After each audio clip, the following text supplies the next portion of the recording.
Very good. But and then so what you've done is you've really freed up the motions all over the whole fingerboard. And then I think that what we can do is we can go from there and really develop exercise to also really fine tune the intonation. And then my idea is that you start with the basic hand frame, which is first finger and fourth finger, and you really find the proper distance between those, and you check yourself against the open string. So the idea would be to play A with the first finger, fermata against the open D until you really hear it's in tune. Then the fourth finger, check with the open D until it's really in tune, and play maybe 20 to 30 seconds per note. There's no rush in this at all.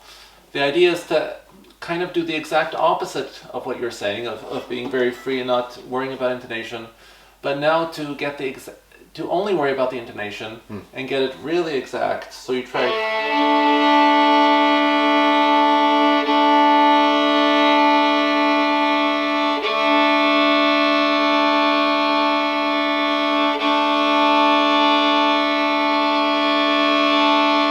Until you really hear it's in tune.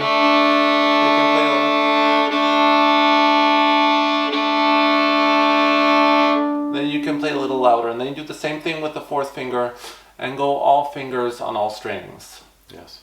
And then you can apply that same idea to various positions as well. So you can play first finger in fourth position against the D, fourth finger in fourth position against the D, etc. Yeah.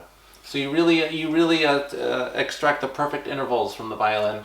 You play those as fermatas, and you get them really perfectly in tune, and then you've established for yourself a really beautiful hand frame.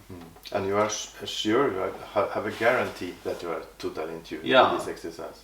Absolutely. It must be fourths intervals, like you play the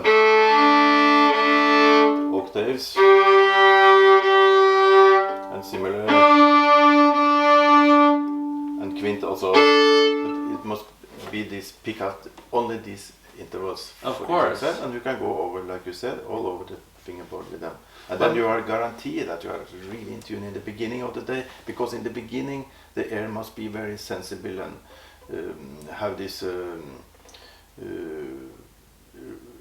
really disciplined way of listening. Because if we start a little bit quite well and try to be better, that's not the way. It should be in the morning the most disciplined air training. I think you said this is so good, this exercise. And then another thing you can do, once you've done that and you've kind of vacuumed in a way the fingerboard with perfect intonation, is you can take maybe a couple of notes from your repertoire. Let's say Sibelius Concerto, and then just repeat the notes again and again and again, and just keep on listening for the ring in the sound. So we can take this E.